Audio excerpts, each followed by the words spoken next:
एक चाहूल प्रीतीची भाग 5। सानिका पिहूला अधिराजच्या रूमकडे घेऊन गेली आणि दरवाजाबाहेर थांबून म्हणाली, बेटा तू आता आत जा.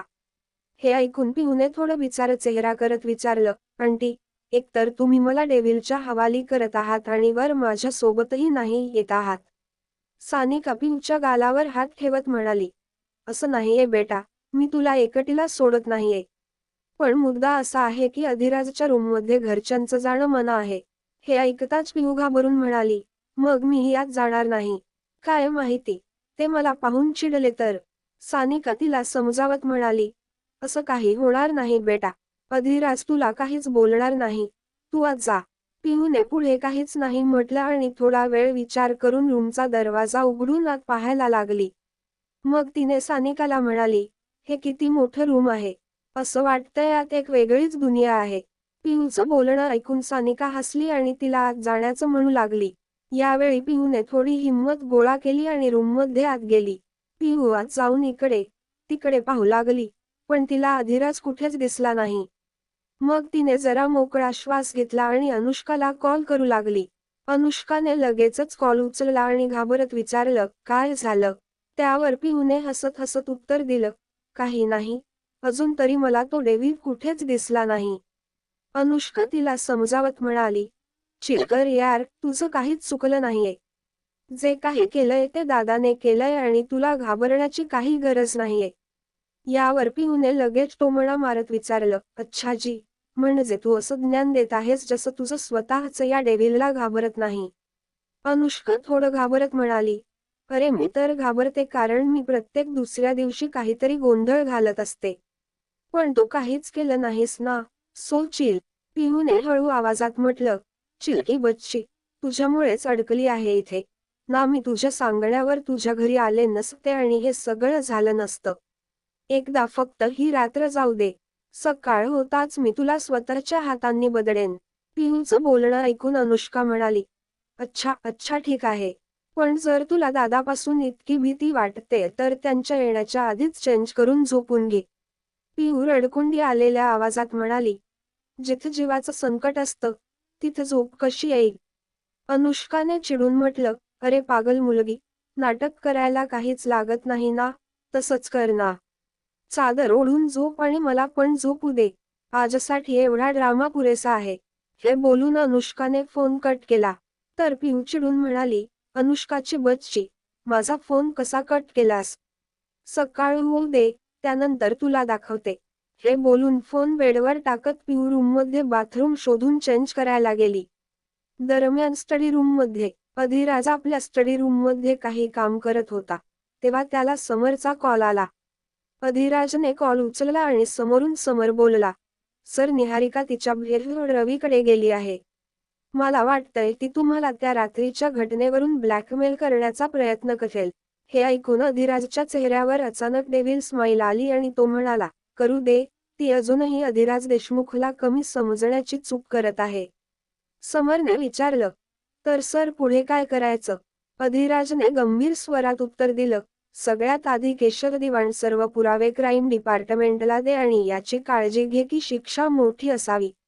समरने विचारलं, आणि निहारिकाचं काय करायचं? तिला आधी जे करायचं ते करू दे. त्यानंतर फोटो लीक करून टाक. तिलाही तर कळलं पाहिजे ना की त्या रात्री ती खरं कोणासोबत होती. एवढं बोलून अधिराज हसत हसत फोन कट करतो.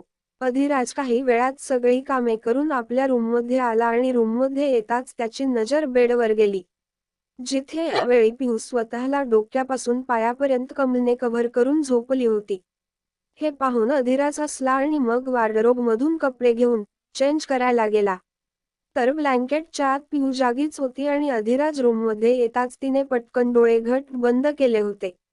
पिहू स्वतःशीच बडबडत म्हणाली, ओह गॉड, माहीत नाही आज भीतीमुळे झोपच कुठे गेली. फक्त डेव्हिल येण्याच्या आधी कसंही करून झोप यायला हवी. पिहू हे सगळं विचारत असतानाच अधिराज चेंज करून आला आणि सरळ तिच्या बाजूला येऊन झोपला. मग त्याने तेच ब्लँकेट आपल्यावर घेतलं. या सगळ्यात पिहूचं हृदय ट्रेनपेक्षा जास्त वेगात धडकायला लागलं, ज्याची कल्पना अधिराजला आली. अधिराजला समजलं की पिहू फक्त झोपेचं नाटक करते. म्हणून त्याने पिहूला आपल्या दिशेला वळवलं आणि तिच्या चेहऱ्यावरून कंबल हटवलं. त्याने पाहिलं की पिहूने डोळे घट्ट बंद केलेले आहेत आणि ती झोपेचं नाटक करते. तेव्हा पिहू मनातच म्हणाली, ओह गॉड, हे काय चाललंय?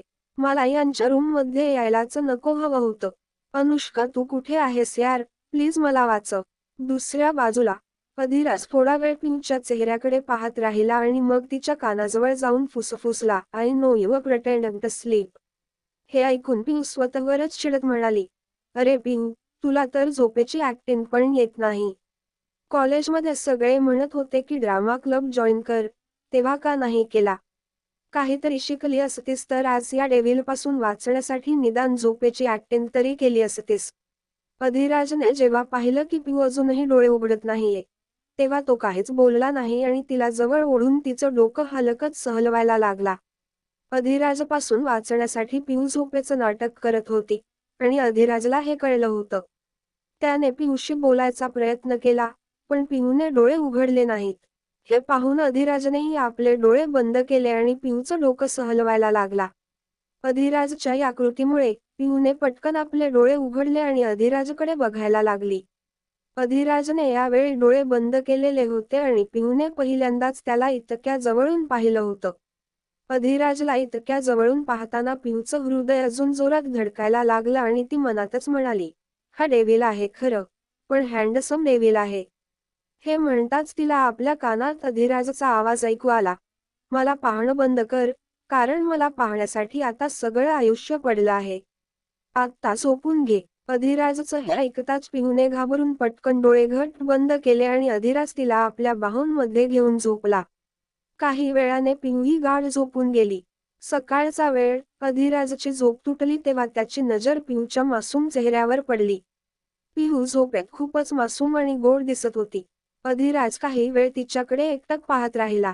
आज त्याच्या आयुष्यातली सगळ्यात सुंदर सकाळ होती कारण ज्याच्यावर तो प्रेम करतो ती त्याच्या बाहूंमध्ये आरामात झोपली होती.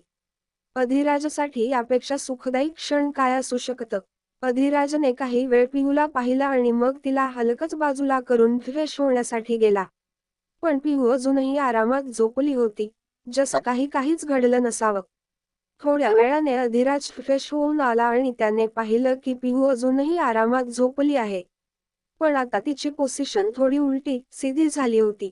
हे पाहून अधिराज हसला आणि तिच्या जवळ जाऊन तिच्या कपाळावर किस करत प्रेमाने म्हणाला, गुड मॉर्निंग प्रिन्सेस. अधिराजचं हे ऐकून पिहू स्माईल करू लागली आणि दुसऱ्या बाजूला वळून झोपू लागली. तिला असं आरामात झोपलेलं पाहून अधिराज खाली निघून गेला. अधिराज खाली आल्यावर त्याने पाहिलं की हॉलमध्ये आजी अर्णव आणि सानिका बसलेले होते. सानिकाने अधिराजला पाहताच प्रेमाने बोलली, बेटा तू बस, मी ब्रेकफास्ट लावते. अधिराजने थोडा रागात उत्तर दिलं, याची काही गरज नाही आहे मिसेस देशमुख. हे बोलून अधिराज बाहेरच्या दिशेने जात होता की त्याचवेळी त्याची आजी अनिता देवी बोलली, तू आज कुठे चालला आहेस अधिराज? अधिराज थांबून न पलटता म्हणाला, ऑफिस. तर आजीने त्याला समजावताना सांगितलं, पण बेटा, तुझं कालचं लग्न झालंय आणि आज तू ऑफिसला जातोय. अजून तर लग्नाच्या बऱ्याच रीती आहेत. यावर अधिराजने पलटून आजीकडे पाहत विचारलं, कसल्या रीती? आजीने त्याला समजावताना सांगितलं, खूप रीती असतात लग्नानंतर. आज तुमचं रिसेप्शन होईल ज्यामुळे सर्वांना कळेल की आपल्या घराण्याची सून कोण आहे. हे ऐकून अधिराजने थोडं रागात उत्तर दिलं, आमचं रिसेप्शन होणार नाही.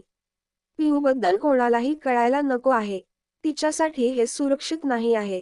अधिराजच्या बोलण्याशी सहमत होत अर्णव म्हणाला, अधिराज बरोबर बोलतोय आई. हे सगळं आत्ता पिहूसाठी योग्य नाही. ती अजून खूप छोटी आहे. तिला बाहेरील लोकांशी व्यवहार करायला अजून पुरेशी समज नाहीये. मग आजीने थोडं विचार करून सांगितलं, ठीक आहे. जर तुम्हा सगळ्यांना असं वाटतंय तर तसं ठीक आहे, नाही होणार रिसेप्शन. पण घरात आज तिच्या हाताने स्वयंपाकाची रीत आणि एक पूजा करणं मात्र गरजेचं आहे. ते करू शकतो का? अर्णवने उत्तर दिलं, हो हे ठीक राहील. तर आजी बोलली, ठीक आहे, पण आपली नवीन सून आहे कुठे? तसेच आजीकडे येत अनुष्काने हसत म्हटलं, तीर्थरूप. ती तर पक्का घोडाबेला विकून झोपली असणार आणि काय म्हणालात तुम्ही? स्वयंपाकाची रीत.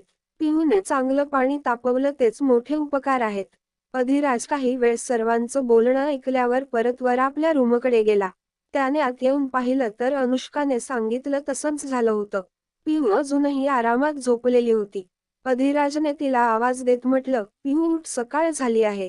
तर पिहू झोपेतच म्हणाली, बस थोडं वेळ आणि प्लीज. अधिराजने पुन्हा एकदा ठामपणे सांगितलं, नाही पिहू आता उठ. जेव्हा अधिराजने पाहिलं की पिहू अजूनही उठत नाहीये, तेव्हा तो तिच्या जवळ गेला आणि तिच्यावरून ब्लँकेट खेचून घेतली. यामुळे पिहू रागात उठून डोळे चोळत म्हणाली, हिम्मत कशी झाली माझ्यावरून ब्लँकेट काढायची. पण जसेच तिची नजर अधिराजवर पडली, ती लगेचच चूप झाली. त्यावेळी अधिराजने तिरक्या नजरेने पाहत तिला विचारलं, काय म्हणत होतीस तू आत्ता? पिहू हळूच म्हणाली, काही नाही, सॉरी, मला माहिती नव्हतं की हे तुम्ही आहात. अधिराजने पिहूला असं पाहत थोडं हसून मग तिच्या कपाळावर किस करत म्हटलं, जा तयार हो. खाली सगळे तुझी वाट पाहत आहेत. पिहूला जसं हे जाणवलं की अधिराजने तिला किस केलंय, तिला थोडा विचित्र फील झाला आणि ती पटकन बेडवरून उठून रूमच्या बाहेर जायला लागली. तिला बाहेर जाताना पाहून अधिराजने कन्फ्युज होत विचारलं, आता तू कुठे चालली आहेस? तर पिहू थांबून अधिराजकडे पाहत म्हणाली, ते अनुष्काच्या रूममध्ये फ्रेश व्हायला चालले, माझे कपडे तिथेच आहेत ना. अधिराज काही बोलणार तेवढ्यात दरवाजावर कोणी नॉक केलं. तर अधिराजने तिकडे न पाहताच आत येण्याची परवानगी दिली. त्यावेळी एक सर्वंट हातात एक थाळ घेऊन आत आली आणि आत येताच म्हणाली, सर, हे मोठ्या मॅमने पिहू मॅमसाठी पाठवलं आहे आणि सांगितलं आहे की त्या आज हेच घालणार. हे ऐकून अधिराजने एक नजर त्या थाळीतल्या कपड्यांवर टाकली आणि मग म्हणाला, हे आहे, हे इथे ठेवा. त्याच्या बोलण्यानंतर ती सर्वंट सामान ठेवून तिथून निघून गेली. तिच्या जाण्यानंतर अधिराज पिहूला म्हणाला, आता तरी तुझा प्रॉब्लेम सॉल्व्ह झाला आहे. आता जा आणि लवकर तयार हो.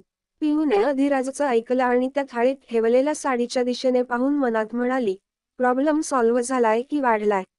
मला साडी नेसायला येत नाही. आता मी काय करू?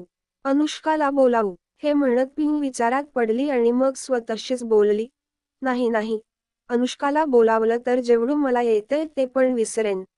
ओह गॉड, कुठे अडकवून ठेवलं तुम्ही मला? अधिराजच्या प्रेमाने पिहूची भीती कायमची दूर होईल का? आणि काय पिहू निभावू शकेल का हे लग्न? अखेर अधिराजला का लपवून ठेवायचं आहे हे लग्न इतरांपासून? अधिराज करेल का पिहूला साडी नेसायला मदत? कशी बाहेर पडेल पिहू या जंजाळातून? जाणून घ्यायला वाचत रहा एक चाहूल प्रीतीची. To be continued. व्हिडिओ आवडला असेल तर लाईक करा, शेअर करा आणि चॅनेलला सबस्क्राईब करून बाजूची घंटी नक्की दाबा. धन्यवाद.